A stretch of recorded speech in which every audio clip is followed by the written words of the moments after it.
최근에 그 세계 종말 시계가 발표됐죠. 그죠? 지금 몇 초 얼마 남았어요? 네? 87초. 그걸 누가 정하는지는 모르겠지만 세계 종말 시간이 멸망하기 87초다. 이렇게 얘기를 남았어요. 1분 조금 더 남았나? 네. 점점 줄어들고 가고 있죠. 네.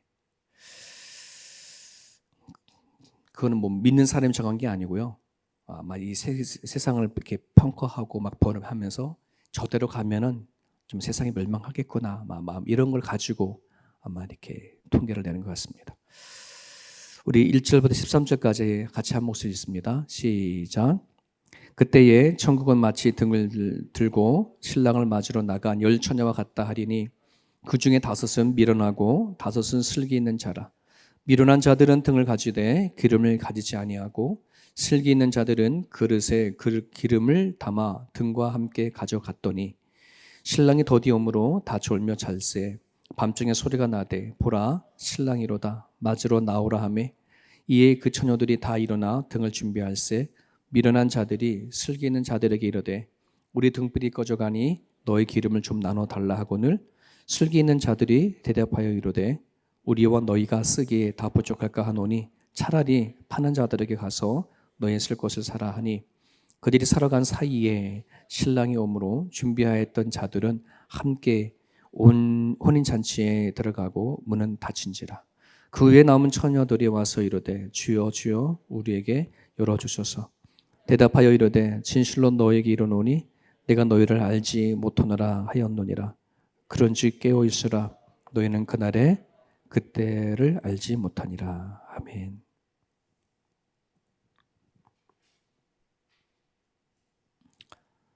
오늘 본문 너무나 잘 알고 있는 그런 이제 내용입니다. 본문을 조금 더 잘 이해를 하려 그러면 그 당시에 그 유대인들의 결혼 풍습을 좀 알면 좋은데요. 우리 여기 호주도 와 보니까 이제 결혼식 할 때에 신부 들러리를 이렇게 세우잖아요. 근데 유대인들 같은 경우에는 들러리를 한둘 세우지 않고 10명을 세운다 그래요. 많게는 더 많이 세우기도 한다고 하는데 저도 여기 와서 결혼식을 이렇게 하기도 하고 참석하게 보기도 했는데 제가 본 들러리는 남자와 여자들까지 최고 많은 들러리가 한 합쳐서 6명 정도였던 것 같아요. 남자 셋, 여자 셋 정도. 예. 10명의 이제 처녀 이제 들러리가 세워지는데 그때에 지금 잘 보이나요? 그 들러리들은 구리로 만든 그 등잔이라 그래요. 그래서 드리고 거기에 기름을 넣고 또 왼손에 조그만 병이 있어요. 거기 이제 보충하는 기름을 이렇게 갖고 다니는 그런 이제 병을 갖고 다닌다고 합니다. 근데 우리는 시간을 정하잖아요. 언제 결혼한다 이렇게 시간을 정하지만은 유대인의 풍습에는 그 시간이 언제 올지를 몰라요. 왜 언제 올지를 모르냐 그러면 유대인들에게는 결혼을 할 때에 지참금이라는 것이 있어요. 이게 중국에도 있더라고요. 요즘엔 중국 결혼 문화가 완전 풍지박살이 되어진 이유가 있는데 그게 이제 신부의 지참금을 남자들이 이렇게 제대로 주지 아니하면 신부가 원하는 만큼을 주지 아니하면 결혼식장 안에서 완전 깨지는 일들이 중국에 되게 많더라고요. 근데 유대인들에게도 그 신부의 지참금이 있어요. 왜 그러냐 그러면 저 당시에는 여성들은 숫자에도 들어가지 않잖아요. 그런 되게 약자이거든요. 그러니 얼마든지 남자를 통해서 뭐냐면은 이혼을 당할 수 있거든요. 이혼을 당해버리면 여성들은 결혼했다가 이혼당하면 아무것도 가질 게 없잖아요. 그래서 혹시 남편이 이혼하거나 혼자가 되어질 거를 생각을 해서 그 뒤에 먹고 살아가야 할 그 지참금을 요구를 하는 거거든요. 그러니 이 신랑과 신부 측의 이 지참금 문제가 해결이 되어져야 신부가 신랑이 이렇게 신부의 집을 찾아와서 그리고 결혼식장인 자기 신랑 집으로 데려갈 수 있어요. 그러니까 지참금이 해결이 되지 않으면은 언제 올지 모르는 거야. 근데 이제 신부들이 기다리다가 신랑이 늦게 왔어. 그 얘기는 뭐 하는 거예요? 이제 지창고 문제가 잘 해결되지 않았나 보구나. 이렇게 알 수 있겠죠. 네. 그 사이에 같이 들러리들 중에 5명은 네, 그 기름을 준비했고 미련한 5명은 그 기름을 준비되지 못했다는 그런 본문의 얘기인데요. 신랑이 와가지고서는 신부와 들러리를 이렇게 데리고 들어갈 때에 맞이할 때에 그들의 풍습 중에 하나가 잔치가 열 때는 문을 열지만 잔치가 시작이 되면은 그 잔치가 방해받지 않도록 아예 문을 걸어 잠군대요. 그게 유대인의 풍습 중에 또 하나래요. 그러니 오늘 본문에 보면은 기름이 떨어진 미련한 사람들이 기름 사러 간 사이에 문이 닫혀져 버렸어. 네. 이제 그 얘기를 하면서 너희들 깨어 있으라 이 말씀을 하고 있는 거거든요. 여러분 오늘 본문을 읽어 보면은 기름을 준비한 들러리들이 충분히 갖고 있는 준비되어져 있는 들러리가 있고 준비되지 않은 들러리가 그 기름을 사러 간 사이에 문을 닫혀져 버렸어. 그 사이 어떤 사이일까요? 이게 비유이지만은 오늘 우리들이 하나님의 그 나라에 들어가는 문제를 갖고 얘기를 하는데 말씀하셔 볼게요. 이때에 그런지 깨어 있으라. 너희는 그날과 그때를 알지 못하는 그날과 그때는 어느 때인 걸 갈까요? 네, 앞뒤를 보면은 주님이 다시 오는 그때예요. 주님이 다시 오는 그때. 그러니까는 재림하시는 그때. 다른 말로 하면은 내가 죽어서 하나님을 맞이는 그날과 그때를 얘기를 하는데 그때를 우리는 누구나 알지 못하잖아요. 그러면 그때를 알지 못하는 사이에 내가 하나님을 앞에 그 사이는 어떤 사이일까? 예를 들어 미련한 사람들이 기름을 사러 간 사이라면은 오늘 영적으로 따진다면 우리 그리스도인들이 하나님 믿는 가정 가운데 그 사이는 어떤 사이일까? 딴짓할 때 그렇겠죠. 그죠? 믿음 생활 잘 하지 못할 때이거나 아니면 잠시 그냥 내가 살아가는 길로 곁길로 가는 이야기겠죠. 그렇지 않습니까? 곁길로 가는. 오늘 제가 목회를 하면서요, 가슴 제일 아픈 게 뭐냐 그러면은 하나님의 부르심을 받아서 교회까지 나와서 믿음 생활을 갖는 자리까지 가는 것이 얼마나 복되고 얼마나 귀한 것이 모르는데 이거를 영적으로 깨닫지 못해서 하나님 앞에 나아가다가 중도에 포기되어지고 중도에 더 자라지 못하고 성장하지 못한 사람들이 목회자에게는 보여져요. 물론 성도들 사이 안에서 그걸 어느 정도 알 수 있을지 모르겠지만 목회자에게는 더 잘 보이겠죠. 그런 게 어쩜 저에게는 너무너무 안타까움이 너무너무 많아요. 좀 견디지. 조금 버텨주지. 지금 하나님이 본인을 그 사람을 키워가기 위한, 이끌어가기 위한, 더 하나님의 일을 훈련시키기 위한 그 과정일 뿐인데 이 믿음의 과정이 있는 걸 좀 알아주시면 얼마나 좋을까. 이런 생각이 참 많이 들어요. 여러분 우리 자녀들을 키워가다 보면은 그 과정이라는 게 다 있잖아요. 사춘기 오기 전에 애들 보면 얘네들 이제 크면 사춘기 오겠지. 요거 지나가면 또 이런 과정이 있겠지. 우리 부모는 그거를 대비하면서 자녀를 키워가잖아요. 하나님도 우리들이 영적인 부분들을요 그냥 쑥쑥쑥 자라게 하지 않아요.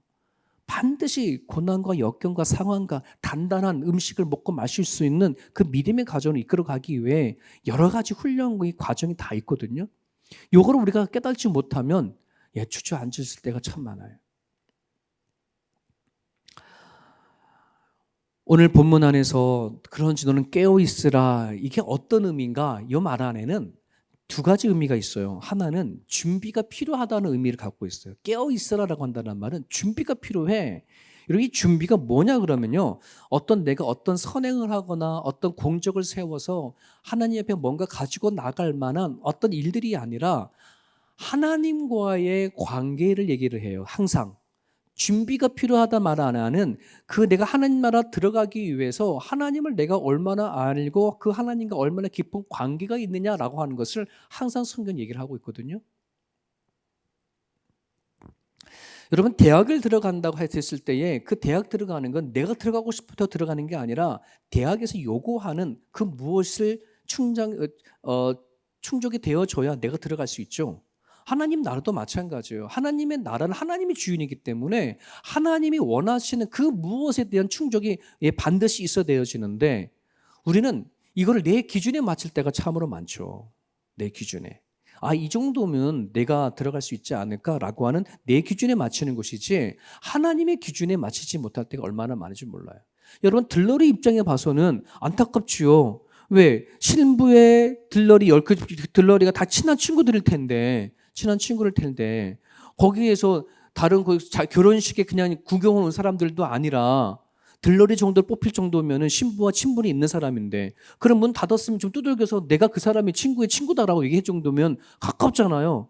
그런데 여기서 뭐라 그러냐면은 문을 열어달라고 주여 문을 열어달라고 하니 대답하여 이르되 진실로 여기 이르노니 내가 너를 알지 못한다. 이렇게 아주 되게 쌀쌀맞게 해버리는 거예요. 느낌이. 네, 여러분 우리 하나님이 되게 사랑의 하나님이죠. 사랑의 하나님이지만 정의와 공의를 갖고 있는 하나님. 하나님은 인격적인 하나님. 여러분 단지 인격적으로 했었을 때 지정의를 갖추시는 분이 아니라 하나님도 우리처럼 상처받고 하나님도 나처럼 느끼고 나처럼 슬퍼하기도 하고 기뻐하기도 하신다는 사실을 반드시 기억하셔야 돼요. 저는 그 인격적인 하나님이라고 생각해서 그전에는 그런 하나님인지 몰랐었어요. 그냥 신적인 존재. 어딘가 계셔서 나를 지켜보고 계시고 내가 어떻게 살아가느냐에 따라서 그때그때 보시고 잘하면 상을 주시고 못하면 매를 주시는 그런 하나님이라 생각했지.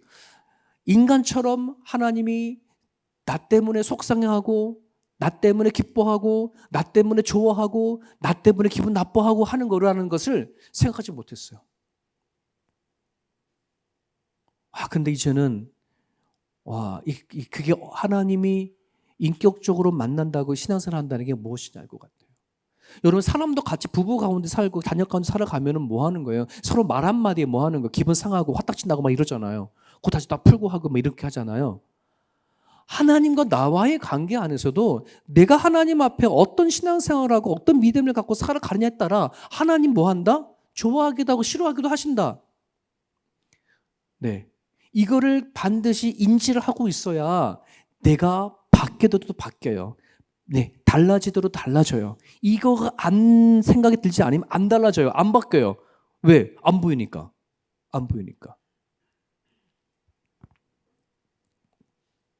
제 이모님이 건강하시다가 우리 어머님이 밑에 있는 여동생인데 이모님 중에 가장 이모가 셋인데요. 제일 큰 이모예요. 그 이모님이 갑자기 폐암이 온 거예요. 물론 교회를 다녔어요. 교회를 다니고 집사님이시고 지금 권사님이신데 폐암이 딱 오니까 이모님이 하시는 말씀이 그러는 거예요. 내가 죽음이라고 한다는 것을 생각하지 못했어. 너무 당황스러운 거예요. 죽음이라고 한다는 것을 이게 내가 잘 몰랐구나라고 이렇게 처음 말씀하시더라고요.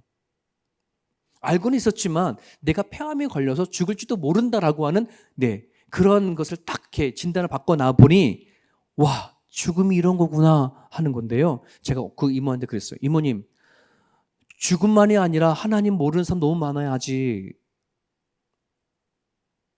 하나님을 모르는 사람들이 너무나 많아요. 교회를 다니는 사람들이 하나님을 모르는 사람이 너무나 많아요. 진짜 성경적으로 하나님을 모르는 사람들이 너무나 많아요. 그러니 뭐예요? 어려운 일이 생겨도 기도할 거리가 생겨도 하나님 앞에 납작 엎드려 제 발버둥을 쳐야 할 때고 인데도 불구하고 나는 괜찮아 하고 살아가는 거예요. 여러분 지금 안 괜찮은 시대이거든요. 하나님 앞에 정말 엎드려야 할 시기예요. 한국인이 죽기 전에 꼭 해야 할 17가지라고 대한민국의 완화의학과 교수 1호라 그래요. 죽음을 맞이하는 사람들을 그들의 마음을 릴렉스 시켜서 그들의 죽음을 최대한으로 잘 여유 있게 그 죽음을 잘 맞이하도록 하게 하는 그런 의사인 것 같아요. 그게 이제 대한민국 1호라고 하는데 그 염창환 교수님이 쓴 책인데 거기 이 사람이 2,000명의 그리스도인들뿐만 아니라 믿지 아니하는 모든 사람 다 포함해서요. 2,000명의 죽음을 지켜본 이 전문 의사가 이런 말을 저기 제 책에 기록했어요. 죽음을 받아들인 사람은 다른 어떤 사람들보다 여유가 있다, 이런 말이에요. 죽음을 받아들이는 사람은. 근데 죽음을 받아들이는 사람이 뭐 그리스도만이 아니라 하나님을 믿지 않은 사람들도 이 죽음 앞에서 뭐 하는 거 계속 위로하고 완화시켜 버리면 그래 뭐 다 인생이 다 왔다 가는 거지라고 하면 스스로 아마 주입하고 그러면서 죽음을 좀 여유롭게 맞이하겠죠. 그럼 거기 안에서 꼭 해야 할 17가지를 얘기를 하는데 다른 말로 표현됐지만 쉽게 말하는 이런 거예요. 한번 같이 읽어볼까요? 시작. 의미 있는 하루를 살아보자. 두 번째, 정말 사랑다운 사랑을 해보라. 미안함을 고백하자. 살아있는 동안 불평하지 말자. 더 늦지 않게 용서하고 고백하고 사랑하자. 네, 6번째, 죽음 앞에 그 어떤 것도 포기하지 말자. 희망을 잃어버리지 말자. 죽기 전에 베풀자. 죽기 전에 최선을 다하자. 후회 없는 사랑을 하자. 11번, 열정을 버리지 말자. 감사를 잃어버리지 말자. 죽기 전에 남을 위로하자. 가장 가까운 곳에 있는 행복을 누리자.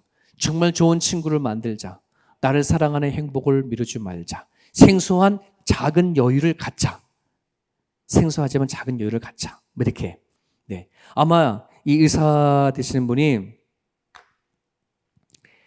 죽을 맞이한 사람들이 다 두려울 거 아니에요. 그죠? 이제 곧 이제 얼마 안 있으면 죽을 맞이하는데 이 사람들에게 얼마 남지 않은 죽음조차도 희망주로 붙잡게 하기 위해서 아마 저렇게 얘기를 하고 주입을 하고 하면서 나름대로의 죽음을 여유롭게 맞이하게끔 하는 일을 하시는 거예요. 어떻게 생각해요? 저는 저 책을 읽으면서 죽는 사람들에게 잠깐 그 고통을 잊게버리고 하고 불안을 멈추게 하는 정말 순간적인 마약과 같은 마치 아주 강한 마취 그런 것 같지 않나 이런 생각을 좀 해보게 되어지는데요. 과연 저렇게 한다고 우리가 여유가 되어질까요? 여러분, 죽음을 맞이하는 여유는요, 하나님과 깊은 관계성이 있어야 진짜 죽음을 여유롭게 맞이해 나갈 수 있어요. 그래서 그리스도의 영을 갖고 하나님과의 관계성을 가진 사람은 죽음으로 빠져들지 않고 생명으로 빠져들어간다라고 성경은 기록하고 있어요. 하나님과 관계성을 갖지 아니하는 사람은 말 그대로 죽음으로 빠져들어갔는데 그 죽음으로 빠져들어가는 그 순간에 자기 자신을 아무리 뭐를 리마인드 시키고 주입을 시키고 세뇌를 시켜서 나는 괜찮아 라고 한다고 해서 그 부분을 해결할 수 있는 게 아니거든.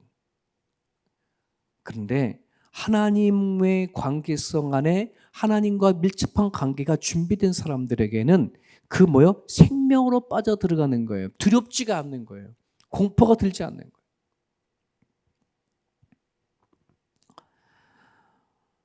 히브리서 6장 1절에서 2절입니다. 그러므로 우리가 그리스도의 초보를 버리고 죽은 행실을 회개함과 하나님에 대한 신랑과 세례들과 안수와 죽은 자의 부활과 영원한 심판과 또 관한 교훈의 토를 다시 닦지 말고 완전에 나아가자. 이때 완전한다는 말은 성장하는 걸 얘기를 하는 거고요. 더 얘기를 한다 그러면 하나님과 흔들림이 없는 깊은 관계까지 나가는 건데요.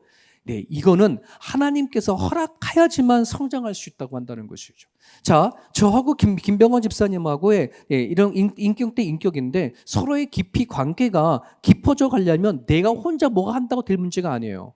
그죠? 상대방에서 같이 가야지 이게 좋은 관계를 가든지 하지 내가 일방적으로 뭘 한다고 될 문제가 아니거든요. 하나님과의 관계가 깊어져 가고 하나님으로부터 오는 믿음이 성장이 되져서 죽음마저도 내가 여유를 가질 수 있으려고 한다 그러면은 내 믿음의 초보를 버려야 돼요. 오늘날 수많은 사람들이 하나님 믿지만은 그리스도의 초보 앞에 여유가 없어요. 신앙적인 여유가 없어요. 어떤 문제가 닥치면 그 문제를 닥칠 수 있는 믿음에 대한 여유를 갖고 살아간 지가 오래되셨어요.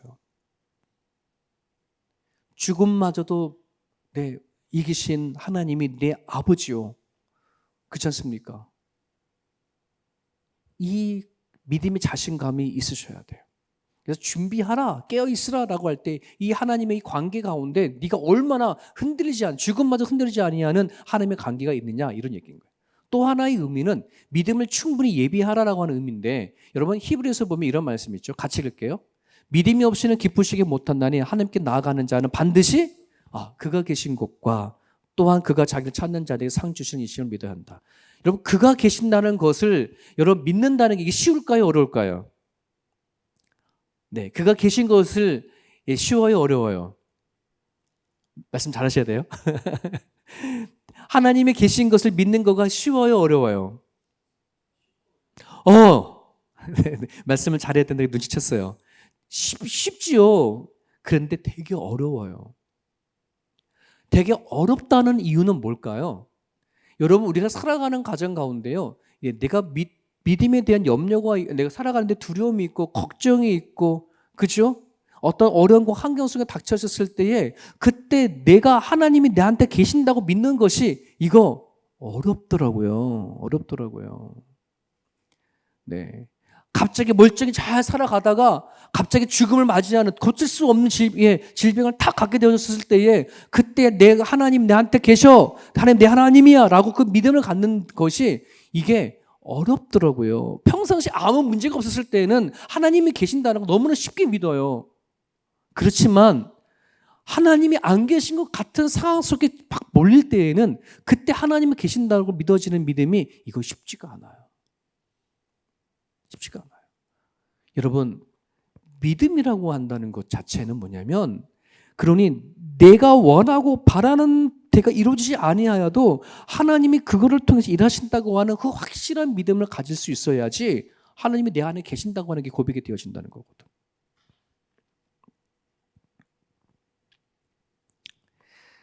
마틴 로이든 존스의 책을 보게 되어지면은 왜 사람을 믿음을 갖는데 어려움을 가질까? 이 두 가지를 얘기하고 있는데 영적으로 눈이 어두워져 있는 것, 현대적 사고방식이 깊이 뿌리를 내리는 것, 이 두 가지가 하나님이 내 옆에 계시는 것을 막는 가장 큰 장애가 있다고 그래요. 네. 그러니까 우리는 평소에 내가 하나님을 알고 내가 지식적으로는 아니까는 얼마든지 뭐예요? 하나님이 옆에 계신다고 쉽게 고백을 합니다. 하지만 진짜 어려운 게 확 닥쳤을 때는 그때는 내가 눈으로 육신의 눈을 보면 절대 안 돼. 그때는 하나님 안 계셔. 뭘로 봐야 돼요? 영적인 눈으로 봐야 되는데 이 영적인 눈은 성령이 역사하셔야만 돼요. 그래서 우리가 구하고 찾고 두드려야 되는 이유는 성령이 내 안에 역사하도록 해야 되는 것은 뭐냐 그러면 내 눈에 보이지 않는 영적으로만 볼 수 있는 그걸 볼 수 있어야 되거든. 현대적인 사고 방식이 우리 너무나 깊이 뿌리가 내려져 있어. 그래 하나님 너무나 오해를 하는 부분들도 많아요. 하나님은 영이시니 우리가 내 안에 있는 영으로 하나님을 바라볼 수 있어야 그게 가능하거든요. 내 안에 계신 거를. 여러분 우리 교회 성도들이 와 계시지만 얼마나 내 영의 눈으로 내 삶을 보려고 하는가. 얼마나 내가 그리스도의 영으로 현대적인 사고방식을 내가 이기고 그리스도의 영으로 살아가려고 하는가. 그건 믿음의 성장이 아니면 되어지지가 않아요. 하나님이 계신 것. 그러면 그가 자기를 찾는 자들에게 뭘 주신다고요? 상 주시는 있음을 믿어야 한다. 유진 피터슨이 쓴 책 메시지를 보게 되면 이 상을 뭐라고 해석을 했냐면 이렇게 해석했어요. 자기를 찾는 자들에게 주시는 상은 하나님의 응답입니다. 그래서 그 메시지를 읽어보면 자기를 찾는 자에게 하나님은 응답하십니다. 이거를 상으로 표현을 했어요. 그래서 이 말씀을 묵상하면서 그게 진짜 상인가 싶었더니 정말 상인 거예요. 네. 오늘 우리가 이 땅에서 천국 가면은 뭐 굳이 뭐 상을 받든 안 받든 하나님이 나라 가는 게 자체가 상이지만 오늘 이 땅에 우리가 찬양하고 하나님 베풀주고 기도할 때에 하나님 그거 응답하신다면 이것만큼 좋은 게 어디 있을까 정말 생각이 드는 거예요. 그렇지 않습니까? 여러분 기도하는 자들에게는 반드시 하나님 응답하신다고 믿는 그 믿음, 네, 이것이 있으셔야 돼요. 깨어있는다는 건 다른 게 아니에요. 깨어있는다는 것은 하나님과 깊은 관계 속 안에 내가 영의 눈으로 하나님 함께 계신 것을 늘 인지한다는 것. 내가 기도하면 하나님이 들으시고 응답하신다고 하는 그 확실한 믿음을 가지고 내가 기도가 끊어지지 않는 것. 네. 이걸 깨어있다는 거예요. 이거 놓쳐버리면요 잠시 딴 데 갔다 오는 거거든요. 네, 그때 와버리면 큰 낭패입니다. 여러분 오늘 주신 말씀을 붙잡고 이 시간 여러분 한 번만 더 기도하시다가 자유롭게 가시면 좋겠는데요. 그렇습니다. 오늘 저는 여러분들은 하나님을 계신 거를 믿어요. 믿음이 없이는 하나님 기쁘시게 못하는데 오늘 각자 가정들 안에 어떤 가정에 문제가 없는 가정들이 없거든요. 하나님이 들으시고 또 응답하시고 또 하나님 여러분을 통해서 일하신다는 그 사실을 믿으시면서 한 번만 더 기도하시다가 자유롭게 돌아가시기를 바라고요.